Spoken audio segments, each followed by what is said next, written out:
Media మిత్రులందరికీ నా నమస్కారాలు. వినయ్ అనే అబ్బాయి వల్ల నేను మోసపోయాను. ఆ అబ్బాయి వచ్చేసి ఇక్కడ మణికొండలో జేజీపీ సొల్యూషన్స్ అనే దాంట్లో CEO. మా ఇద్దరికి 6 years.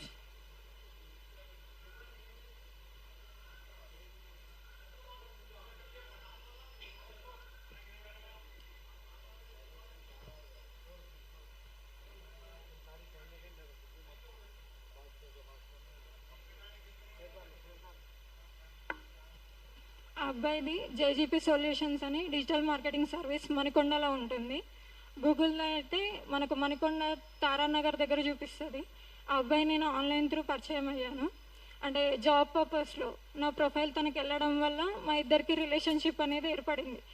జాబ్ గురించి పక్కకు పెడితే టోటల్గా ఆయనతో రిలేషన్లోకి మూవ్ అయిపోయాను నేను. ఇంకోటి ఏంటి అంటే స్టార్టింగ్ నుంచి ఆ అబ్బాయి నాతో రిలేషన్లో ఉన్నప్పుడు కూడా నన్నే పెళ్లి చేసుకుంటా అని చెప్పాడు. ఆ అబ్బాయికి నా పరిచయం ముందే కార్ యాక్సిడెంట్ కూడా అయింది. ఆ విషయం కూడా నాకు చెప్పలేదు తను. నాకంటే ముందు కూడా ఒక 2 members లవ్ చేశాడు. అది కూడా హిందూ అమ్మాయిసే వాళ్ళు కూడా. ఈ అబ్బాయి వచ్చేసరికి వాళ్ళ ఫాదర్ బ్రాహ్మణ్ అని చెప్తాడు, వాళ్ళ అమ్మనేమో క్రిస్టియన్. అసలు ఈ అబ్బాయి ఏ క్యాస్ట్ అనేది కూడా ఆయనకు కూడా క్లారిటీ ఉందో లేదో తెలియదు. SC అని ఉంటుంది సర్టిఫికెట్లలో మాత్రం. చర్చికి వెళ్తాడు, టెంపుల్స్కి కూడా వెళ్తాడు.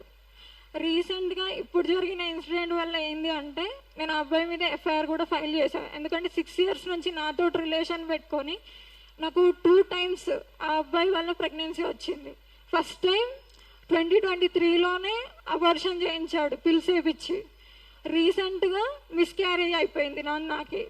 ఎందుకంటే స్ట్రెస్ వల్ల దానివల్ల నాకు మిస్క్యారేజ్ అయిపోయింది. ఆయనకి ఇప్పుడు అంటే ఈ ఇయర్లోనే 26 Marchలో విజయవాడకు సంబంధించిన అమ్మాయి విజయలక్ష్మి అని ఆన్లైన్ త్రూ పరిచయం అని చెప్పాడు. ఆ అమ్మాయి కూడా సేమ్ క్యాస్ట్ వచ్చేసరికి 26 Marchన ఎంగేజ్మెంట్ చేసేసుకున్నాడు. ఇప్పుడు నా లైఫ్ ఏంది అని అడిగితే ఏం సమాధానం లేదు. ఇన్స్టాగ్రామ్, వాట్సాప్, ఫేస్బుక్ అన్నీ కూడా డిలీట్ చేసేసుకున్నారు. ఇద్దరు కలిసి డిలీట్ చేసేసుకున్నారు. ఆ అమ్మాయికి కూడా నాతో ఉన్న రిలేషన్ తెలుసు కూడా. ఇప్పుడు ఆ అమ్మాయి ఎందుకు చేసుకున్నావంటే నేను ఆడపిల్లనే కదా, నాకు అందరి ముందు ఆ అబ్బాయితో ఎంగేజ్మెంట్ అయింది, ఇప్పుడు నా జీవితం ఏం కావాలని ఆ అమ్మాయి క్వశ్చన్ మార్క్ పెడుతుంది. మరి 2 times ప్రెగ్నెన్సీ అయినా మరి నాకు ఎట్లాంటి అన్యాయం జరిగిందో ఆ అమ్మాయికి తెలియదా? పెళ్ళికి ఎలా రెడీ అయింది ఆ అమ్మాయి? ఈవెన్ నా రిలేషన్ తెలిసి కూడా రెడీ అయింది. ఇంకోటి ఏంటంటే ఈ మ్యాటర్ అంతా కూడా ఆ అమ్మాయి వాళ్ళ ఇంటి సైడ్ తెలియదు. ఎందుకంటే ఆ అమ్మాయిది విజయవాడ, జరిగిందంతా ఇక్కడ హైదరాబాద్లో అయింది. నేను రీసెంట్గా 18th April మాదాపూర్ స్టేషన్లో కేసు కూడా ఫైల్ చేయించా. ఆ అబ్బాయి ఇప్పుడు జైల్లో ఉన్నాడని తెలుసు, బట్ ఇంకా రిమాండ్లో ఉన్నాడా లేదా అని నాకు క్లారిటీ లేదు. మొత్తానికి నేనైతే ప్రేమ పెళ్ళి ఈ వర్షంలో ఆ అబ్బాయితో బాగా నమ్మి, ఇంకోటి ఏంటంటే 6 months ఆ అబ్బాయికి బెడ్ రెస్ట్లో ఉన్నప్పుడు కూడా నేనే చేశాను. నా హాస్టల్ వెనకాలే ఉంటుండే అబ్బాయిది రూమ్ కూడా నేనే వెళ్ళేదాన్ని, వంట చేసేదాన్ని, ఆ అబ్బాయికి ఈచ్ అండ్ ఎవ్రీ వన్ కూడా చేసేదాన్ని.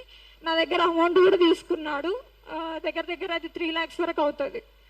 కౌంట్ కూడా చేసాము మేము స్టేషన్లో. మీ నుంచి నాకు ఏంది సపోర్ట్ అంటే కోర్టు, లాయర్లు వీటికంటే ఎక్కువ మీడియాది ఎక్కువ బాగా సపోర్ట్ ఉంటుందని అనుకుంటున్నాను ఇట్లాంటి విషయాలలో. ఆ అబ్బాయి మాత్రం చేసింది కరెక్ట్ కాదు. ఇప్పుడు న్యాయం ఏంది? వినయ్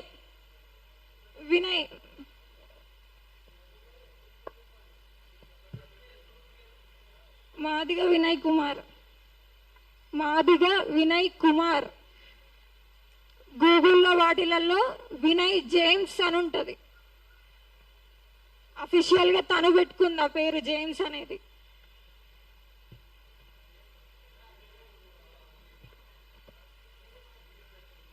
కేసు రీసెంట్గా నేను ఆయనకు అడిగి అలసిపోయి ఆయన నుంచి ఏ జరగకుండా అంటే ఏ రెస్పాండ్ వస్తలేదైతే ఇంకెళ్ళి డైరెక్ట్ కేసు వేసాను. April 18th అయింది కేసు. April 18.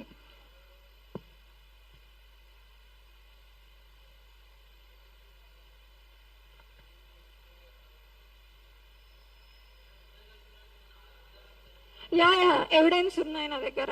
ఆయన పంపించిన పిల్స్ ఫొటోస్ కూడా ఉన్నాయి. 5th October 2023కి నాకు అబార్షన్ అయింది. యాక్చువల్లీ పిల్స్ వేసేసుకున్న తర్వాత నాకు బేబీ పోయిందనమాట. అది ఆ అబ్బాయి పంపించాడు ఆ పిల్స్ కూడా. ఉన్నాయి సార్, మేము రూమ్లో ఉన్న పిక్స్ అవన్నీ ఉన్నాయి నా దగ్గర. చూపించాలా? ఆ అబ్బాయి ఫొటోసా? నాతో కలిసి ఉందా?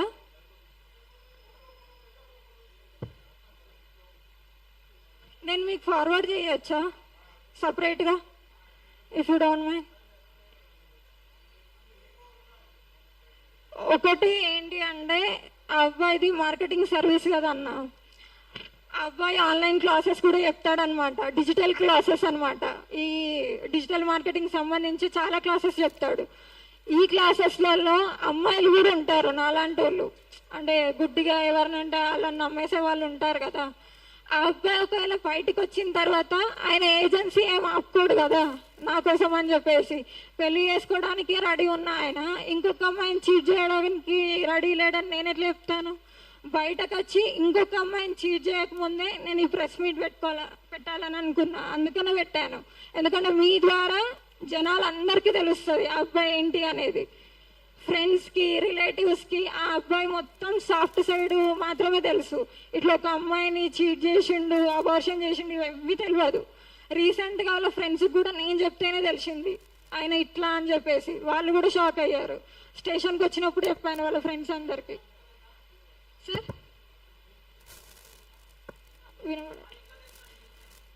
తెలుసు తెలుసు. వాళ్ళ అమ్మకి నేను ఫోన్ చేసి కూడా చెప్పాను, ఆంటీ ఇలా అయింది అంటే, నువ్వు చస్తే చావు, మాకేం సంబంధం, మా కొడుకుకి నీకు ఏం సంబంధం లేదని మాట్లాడింది వాళ్ళ అమ్మ. రికార్డింగ్స్ నేను చేసుకోలేదన్నా, లీగల్ దాకా వస్తుందని. కర్నూలు వాళ్ళు ఇప్పుడు రెంటల్లో ఉంటున్నారు. గద్వాల్ దగ్గర ఎర్రవల్లి వాళ్ళ సొంత ఊరు.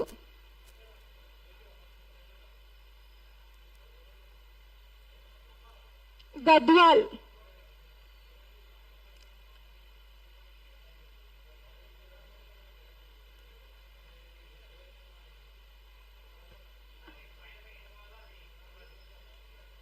ఒకటి అన్న, వాడి గురించి అందరికీ తెలియాలి.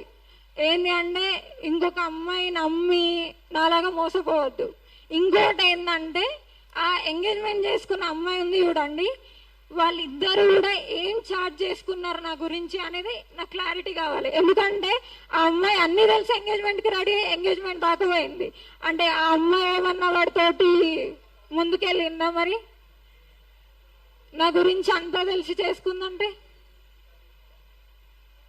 ఎవరైనా అమ్మాయిలు చేసుకోరు కదా. ఇట్లా ఒక అబ్బాయి ఒక అమ్మాయిని చీట్ చేసిర్రంటే ఆ అమ్మాయి కూడా ఒక రకంగా ఇన్వాల్వ్ అయ్యి కదా నా దాంట్లో, నా జీవితం నాశనం కావడానికి. నా గురించి ఆ అమ్మాయికి ఏం చెప్పాడు? జస్ట్ నేను ఫ్రెండ్ అని చెప్పిండంట. ఆ అమ్మాయితో కాన్ఫరెన్స్ కాల్ కూడా మాట్లాడిచ్చాడు ఆ రోజు.